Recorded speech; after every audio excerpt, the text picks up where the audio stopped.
All right, so do you guys want to just each tell us a little bit about yourselves and kind of how you got to where you are right now? Sure. Good starting point. You want to go first? Sure. So I'm Alex Inman, and I was in the Bachelor of Science for the Food, Nutrition, and Health program, and then I got into dietetics after I graduated from that program, and then I did my internship with Vancouver Coastal Health. And after I finished my internship, then I got hired along with Fraser Health, mainly at Surrey Memorial Hospital. Worked there for about a year. I still work there, but about a year in, that's when Steph and I had the conversation about maybe trying the private practice thing. Awesome. I'm Stephanie Dang, and I was also at UBC in the FNH program, and I got into dietetics after third year, and then also interned at Vancouver Coastal with Alex. And then after internship, I was hired at Children's Hospital. And then, I think we'll talk about more about what happened after that. Later on. Yeah, I was going to say we can even, if you want, go into that right now, just kind of how you guys did decide to go into business together and, just how you started that up. So I think private practice had always been on my radar for as long as I'd wanted to be a dietitian, and like we were talking about before, having those dietitians come in and kind of speak to the class. It had always been on my radar, but not something I'd ever really thought of seriously. And then about a year into working with Fraser Health and working in clinical, I suddenly had this realization that I didn't see myself being in my 40s or in my 50s and still in the hospital. And so then I started thinking about, well, what does that mean? And that's when I started to think about private more seriously. Steph and I did our internship together. We were in the same research group. We were close friends before the internship time as well. And she was also kind of having those same thoughts. And so I thought, what better way? We already know that we work really well together. What better way than to split the work with someone that I know and that I trust and get this started? Yeah, it was actually closer than a year because we finished internship in June, and then we kind of started things November of that year. So I guess that was actually like 6 months. There you go. Never mind, it wasn't a year. But yeah, I think the reason why we started it together was because it was kind of like the blind leading the blind. Like, we had literally no idea how to start a business. Like, I'm pretty sure we Googled how to start a business and like just kind of went from there, and we had to do a lot of research, and it took several months before we got it up and running, but it's been going really well now, so it's good. I like what you guys said, though. It sounds like it was nice to work with somebody, even though you both weren't sure what you were doing. It was helpful to have that other person to kind of bounce ideas I honestly don't think I would have been able to do it by myself, but because I mean, it took, I think one of the first things we did was obviously research other private practices out there, and like making a website was a huge learning curve on its own. For anybody out there making a website, do not hire someone to do it for you.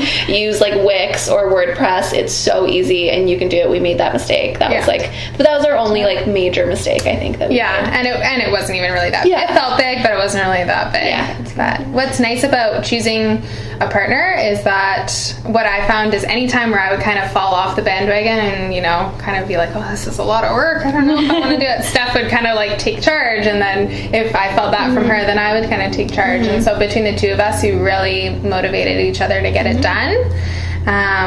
But I would suggest that if you are considering going into business with someone, make sure you've worked with them before, make sure you have a similar idea, goal, way of doing things. Like Steph and I, as I said, we had worked on many group projects before, so we already knew that we had that good working relationship. So I would really encourage people, if they're thinking about that, really think about who you would do it with and who would work well with you. And I think also keep in mind that like at the beginning, you're not doing it for the money, like you're just doing it to get established, and like we've split everything really evenly and it's been no problem there. And I think money can kind of be like a tricky subject with some business partners, but just keeping an open mind, like doing it in order to help build your private practice instead of like make more money at the beginning. Like definitely have some sort of income while you're starting up. Well, that's good to know. I wouldn't have even thought to ask that. That's awesome. So actually just going back to I guess we touched on this a bit, but just kind of in terms of like startup costs and stuff like that, like, do you guys have some sort of insurance doing private practice? Yeah, or so you need renting spaces, and what did that look like for you guys, and how did you figure that out? How did we figure that out? We called the college a couple times. Okay. So you, of course, need insurance. So even if you're working at the hospital, the insurance that you have there is just under the hospital. So if you're doing anything privately, you need to get your own insurance. I think it's like $250 a year or $200 a year. I think it's, about something like that. And then as for renting space, we actually started off not having an office. And then when did we get that started? Maybe like the summer. I think like 6 months after we had our website up, it was like this late spring, early summer. It was through Jerry's List. I don't know if you guys know. Jerry's List. So a clinic sent out an email through the list looking for a dietitian. And I was sort of like, well, instead of having a dietitian under your staff, how about like bringing on us? And it just kind of worked out with them really well. Awesome. In terms of like startup costs, there's not really a whole lot. No, it's not. Your insurance, your website costs, our hired website, which was like you don't need to do. And like just anything to do with the website, like the domain name and having it live. There's not really a whole lot. And then once, like, if you do decide to go in with a clinic, then it depends on your agreement with that clinic. We worked out a percentage, so we don't pay a flat rate. So if we make money, then they make money. If we don't make money, then they don't make money. So there's no loss, which is really nice. I didn't know that was an option, so that's I guess it depends who you work with, and like you said, you just have to work with them. And like different clinics will kind of have like a set rental fee, so maybe like $25 per hour or something, and you just need to book it before. But we just did a percentage, and it's easier. We find. Awesome. Yeah. Cool. What did I have next? Okay. What about a little bit more about promoting yourselves? Like, you've talked about your blog a little bit and your Instagram, kind of how you've gained followers, like in Instagram, in your blog, how you do giveaways, sponsorships, like that kind of thing. How does that? Do you approach businesses? How does that work? I've put in a lot of hours into Instagram. You mentioned. And at first, it was kind of just like something that we could just have on the side, and then it kind of started to get bigger, and it really depends on how much time you put into it, right? So if you want something to do well, like, you just got to put the hours in. So as for promotions and things like that, it started off with businesses reaching out to us over like email or Instagram messages, and then kind of once we hit like the 10,000 follower range, I reached out to some people as well, and it's been good to have on the side, but definitely finding clients, it's better to also have other ways of doing that, like internet ads or doing your SEO on your website, because Instagram followers, they don't always equal clients, but it's nice to have to help like give your business some credibility almost. But I think the way that we view it is that if a potential client finds us online, however they find us, probably having these accounts makes us seem like more legit or what so, but rather than that being a driving force for clients towards us, it's not really been that way. In terms of the blogging, the blog posts, that started off, well, we knew that we had to keep a blog, but then I started realizing that it was a really good way to learn. So basically any blog post that I've written, and probably stuff is the same, has been a question that I've had, something that I've come across that I'm like, okay, I need to sort this out in my practice, and then doing the research for that blog, it's actually, that's my main goal with it, is teaching myself about that topic. That's a good way to look at that. But I think most of the clients are just coming from, well, not just coming, but mainly coming from online searching. Like they're searching and finding us. Okay. And then back to either the blog or Instagram, in terms of like taking photos of food and stuff, did you have to invest a lot of equipment or like camera equipment, and does that take up a lot of time? I use my iPhone 5 for the photos. Wow, nice, awesome. And just like editing, like Visco Cam or whatever it's called. Okay, so you didn't have to invest a lot of it. It's No, yeah. Alex got like one of those marble like wallpapers, and I literally put it on like a Purolator box, so it's not even like a legit thing. Yeah. So it doesn't, you don't need to invest a ton of money into doing that kind of thing if you don't want to. I'm sure it would be great to have like a legit camera and a legit marble countertop, but it works. Yeah. Oh, that's awesome. You guys answered some of these. Yeah, actually, so what would you say is your primary source of income? Is that like the other jobs that you work in, or do you get, or even just in terms of your business, do you get that more from doing sponsorships and stuff like that, or clients coming in to see you? Like, what do you find kind of you get more? So the sponsorships on Instagram aren't paid. It's more of just like to get engagement on Instagram. But I don't know. I mean, I have a temporary position at Children's, but I think private practice as well as like the other like small things that I'm doing is kind of like equal to my children's job. I don't know, actually. I haven't actually broken it down. I definitely, like, my main source of income would be through Fraser Health, through the clinical position.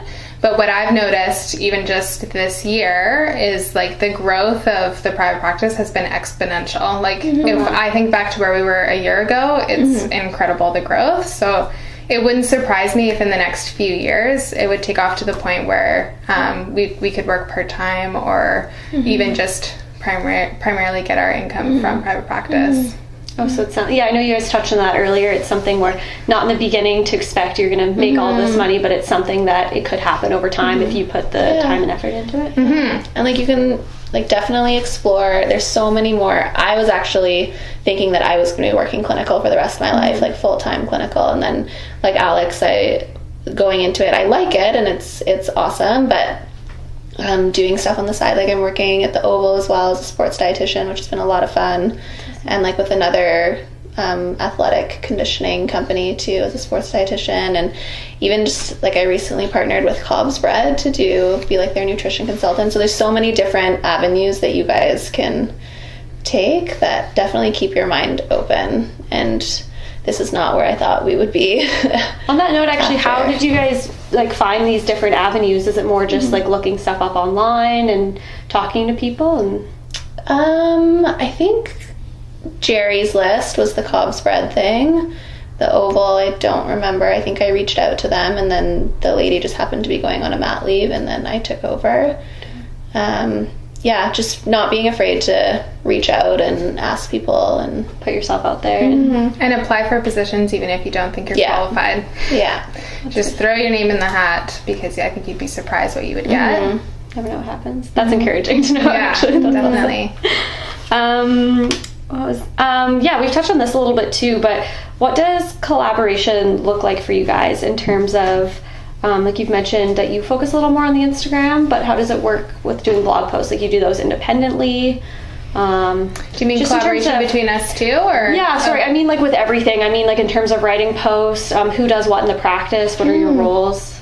So Alex does the other social media like Facebook and Twitter, and then I've done the Instagram mostly, but like we can share if one of us needs help. And then the blogs, usually one of us will think of a topic and then start writing it, and then the other person will like collaborate on it, and it's just like a open Google Doc, and once we think it's ready to post, then we do. I think you just need to play to each other's strengths. Steph's really good at Instagram. I'm not so good at Instagram, so I like doing the blogging, doing the writing more so. So I think playing to those strengths, that's another reason why I really like going into this as a partnership, is that you are going to have different areas where you're more interested, or you're better at this but not as good at that, so you can play off that and work together. But yeah, in terms of collaboration that way, but it's mainly an equal effort, I would find. Trying. So even like in terms of the email, does one of you guys run the email, and even like with scheduling clients and whatnot, how do you go about that, like working with each other's schedules even?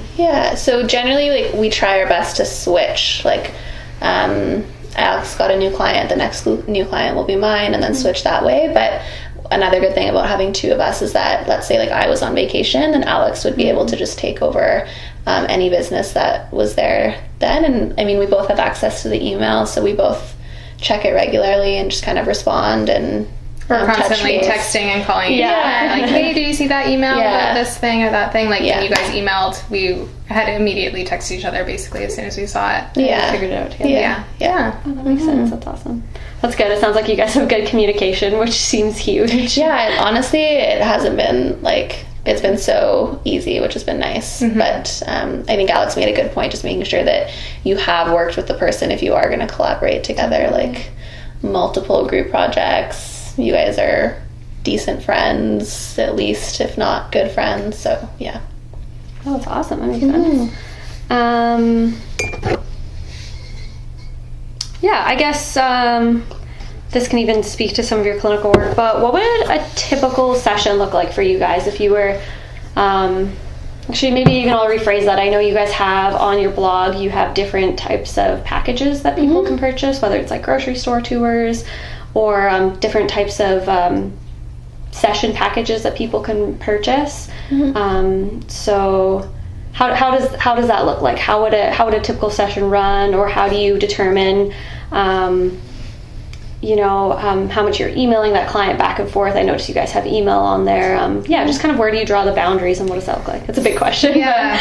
So this is a learning curve for us over the past year. We started off offering like a consult with a fee and then a follow-up session with a fee, and then we were finding people were coming in for their consult, and trying to get them to come back was really difficult. And I don't think it's that they didn't see the value, but just trying to keep that client interested, trying to get them back with their scheduling, that kind of thing.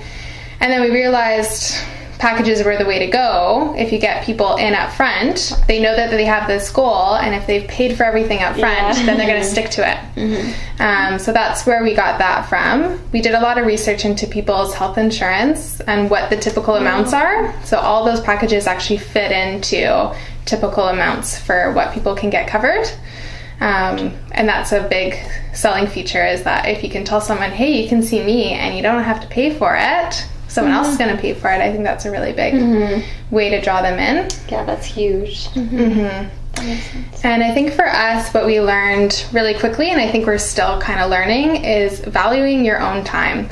We get reached out to come and do a free talk at a sports store, or come and do this presentation. And I think it's really great if you want to volunteer, but at the end of the day, this is our profession, this is our career. We've done a lot of schooling, we're our experts in our field, and so your time is very valuable, and there's nothing wrong with saying, I'm not going to drive out to Burnaby for a 10-minute workshop for free. Like, that's just not going to happen. That was like an actual... They reached out to us.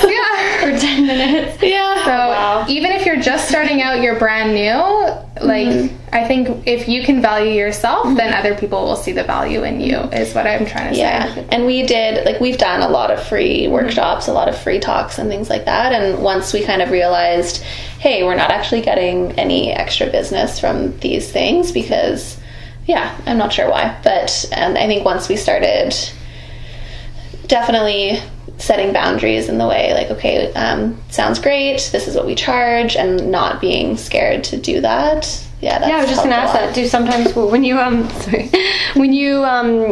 like email some of these people back or contact them back and say, this is our rate kind of idea, do they sometimes counter back and say, okay, we're willing to do that? Do you kind of get a bit of both, or is it... In terms of clients or like workshops? Or sorry, I mean like you were talking about doing free workshop, or people asking you to do free workshops. Do you counter back with this is how much we charge, that kind of idea, and do people come back to you and say like, yes, we're willing to, or sometimes we're mostly not? Unsuccessful. If they're reaching out for a free talk, generally, if they come out and say initially, like, for free or volunteer, then generally they aren't able to find the funding for that. But but it's worth a shot out there. And I think the other thing to keep in mind is that there's a lot of professions out there which are starting to almost infringe on the dietetics profession. And I think us as a profession, we're maybe not doing the best job of defending ourselves. And I mean that in being more present online, being more, hey, we are the experts for nutrition and we are the ones who, you know, you should be bringing into schools or you should be bringing in for different things, and we should be the ones that you go to. If you look at any workshop done by any other nutrition expert, quote unquote, they're charging a lot of money and people are paying for it. So I don't think that us as dietitians, we should shy away from that, because I think we're just as qualified, definitely probably more qualified to do that. No, yeah, you make a good point. If people are paying for this anyways, why aren't they paying us, essentially, right? Okay, no, that's awesome. And I think that's where I really like how well the Instagram's been going and stuff like that. I really think that dietitians should be more present and more... It shocks me that people don't know that dietitians exist in the first place, or the scope of what we do. And so I think the more people that can sort of be out there and be present and be known is fantastic for our profession. So it's a big stereotype that dietitians just live by the food guide and that's all that we do. I'm sure you hear that even more in practice. Like, I know we hear that a bit in our classes, but and so kind of like Alex was saying, I think it's really important for us to have an online presence and to let people know, like, we do so much more than that. And actually, just even going back now that I'm thinking about it with the blog posts and whatnot, because some dietitians do have an online presence and do that type of thing. Did you guys find that was something that was very new to you? Did you have much experience with that before, or did you Alex did write an online kind of idea? So my dream career when I was in high school was that I was going to be a journalist. So that's just always been something that's been of interest to me. I've always enjoyed writing. There was a heavy blogging in the dietetics program, I remember. And then for internship, I kept a blog all the way through about my experiences as an intern. So it's something that just kind of came naturally to me and that I enjoyed doing. That's the most important part. That's good to know. How about for yourself? Was it something you had done a lot with before, or were you it was like I'd done writing before, but kind of to the extent of school writing. And also the blogging in the dietetics program. But and I think a big learning curve for me is that I'm so used to writing kind of like scientific papers, like writing more for an audience and more for people to read and enjoy. So we definitely pride ourselves in doing everything evidence-based and getting our research and the facts right, but definitely working on presenting it in a way that's easy to read, and that people want to read. I think there's a very large group of people that don't want to read about the science and they don't want to read about the research. They want the quick fix and just tell me what to do. Or give me a pill. Too. So I guess with your writing, it sounds like finding that balance between making it consumer friendly, but also making sure you have the research in there too. Oh, that's awesome. What about, have we touched on going back to doing more of like your one-on-one sessions with clients and whatnot, things like privacy and keeping documentation, kind of how you go about that. How do you ensure that? So we were so worried about that when we first started. We called the college a lot of times. And what the college basically ended up saying was, as long as you are upfront with your client about where you're going to store their information or how you're going to use it, and you get their consent, you can basically do whatever you want. Whether it's paper charting and keeping it in a filing cabinet, or whether it's online, as long as you're being upfront with people and they agree to it, then it's totally fine. So we have a full-on privacy agreement that they read, and like a privacy form that they can sign, as well as like medical consent form. And as long as you're being professional about how you're storing the documents, and if it's online, maybe doing like a password protected like folder for all your patient files and things like that, it's really okay. Because I think when we first started into it, we thought we needed like a locked filing cabinet and everything had to be super secure, which it still does, but as long as, like Alex said, you're upfront with the patient, you're getting all the consent forms signed, and you're being professional with how you're handling the patient information, then The nice thing about the clinics that we're with is that they have their own charting and booking system, really so nice. We just use theirs. Oh, that's nice. It's an online charting system, yeah. Oh, awesome. Perfect. Yeah. I didn't realize, you're making it sound a lot easier than I thought it was, so that's reassuring. Yeah. On that note too then, actually, what about cancellations? Do you guys have a cancellation policy, or have you dealt with that a lot? What does that look like? I think I'm not. I haven't. Yeah. We have a policy, but I haven't had to deal with it yet. Alex did once, and I think that was another learning curve. Yeah. Right? Yeah. So luckily, when people want to come for a consult, they don't cancel. So we haven't faced that yet. Mm-hmm. The one cancellation that I had was for a follow-up. Mm-hmm. I don't know what ended up happening, but for some reason he just couldn't get to the appointment and he didn't give enough notice. So we've put on our forms that you need to give at least 24 hours notice, and then that's not a problem and we can reschedule for you. But for him it was literally 10 minutes before. So luckily we did have a cancellation policy on our form, and he was happy to pay it and happy to reschedule, because I think he felt bad and knew that it was all on him. But I think having that cancellation policy is really important. That's the other thing that I really like about the packages. If they buy a package of 5 and they miss one, that's fine. Now you just get 4. Yeah.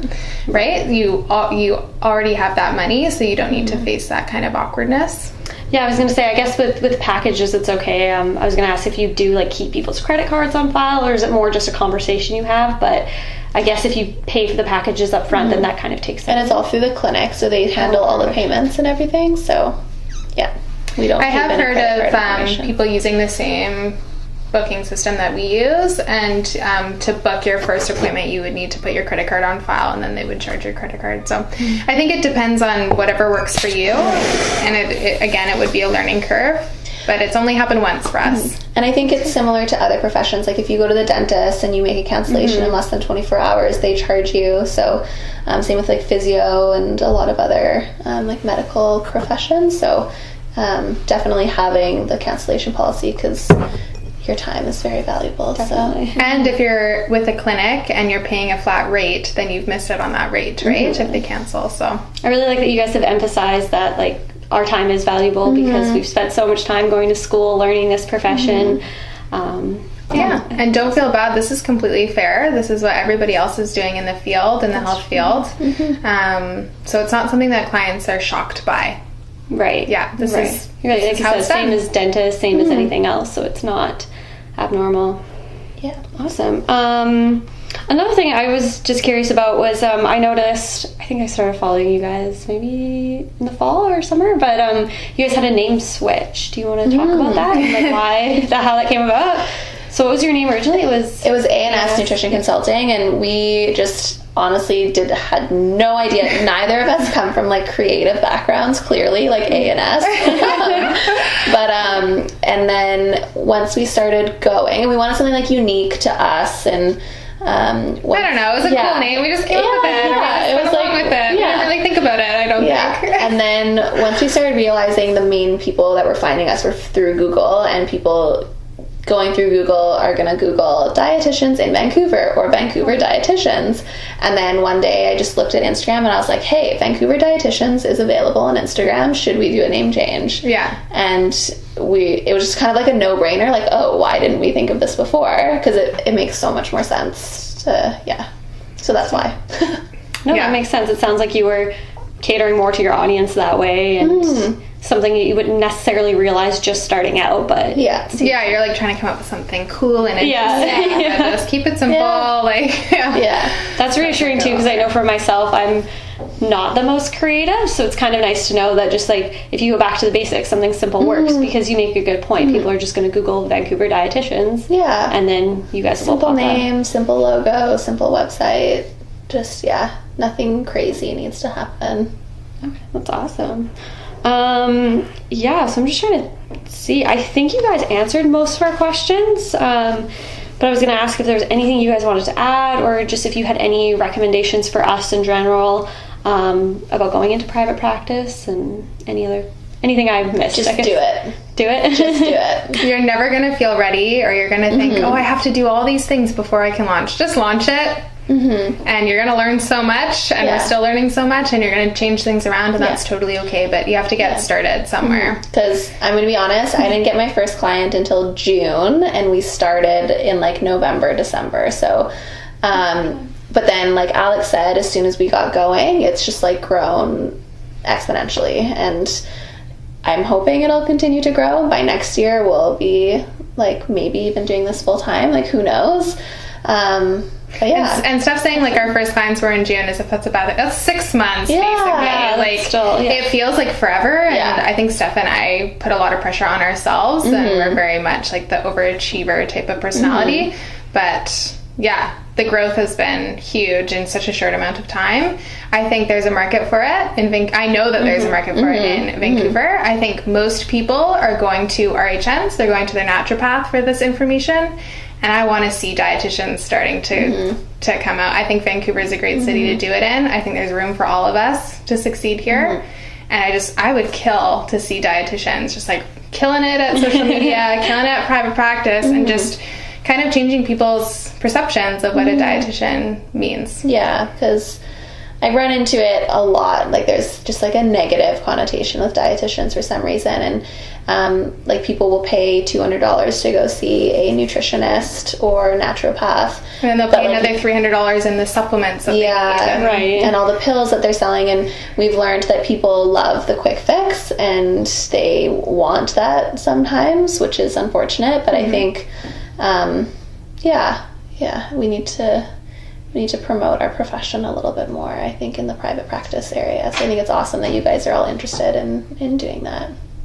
Yeah, we didn't even realize when we started going with this project like how many questions we really had, and I think it just sparked more interest and more just wanting to know about this field. Yeah, and we still have questions. We don't have it figured out by any means. Yeah, like still learning. We graduated 2 years ago? Yeah, like not even. Yeah. So, but I think the reason we were really drawn to you guys too, sorry, Joe, was just because like you guys have only been graduated for a few years. We thought like we could talk to somebody who's like in their 30s, 40s, 50s, whatever, doing this, but they've been doing this for so long. We were kind of worried maybe they've lost sight of like how they even got there and kind of like the beginning stages. So that's why we were really interested in you guys. It's just because you have already gotten like a fair amount of success, and it's just been such a short amount of time. So we thought that was really awesome. Well, thanks. Yeah, and I'm sure if you asked us again next year, our answers would be totally different. We probably would have learned so much more, but just do it. Just start. That's my recommendation. I feel inspired. Yeah, even if you don't have a partner to do it with, like, it's fully possible to do it on your own if you've got that. If you want to do it, if you have the drive to get it done, definitely. That's awesome. Do you guys have like any questions? Anything I missed, or? I don't think so. No, it's great. You covered a lot. I'm just enjoying. Yeah, I think that's everything then. That was awesome. Cool. You guys taught us so much. I feel so good. No, that's so good. Much. Like, literally, we went into it knowing nothing. Like, I would love to have this video for someone. That is so reassuring because I feel like I know. It feels so much better. It does too. Yeah. And you learn by doing, and I like that. Exactly. So. Yeah. Doing and asking and talking to others and asking a billion questions to other people, and not just dietitians. Like, reach out to people that you know who are in business, who are in marketing, who are doing this. That's what we've done. That's awesome. Well, yeah, thank you guys so much for coming. Yeah, you're welcome. Our pleasure.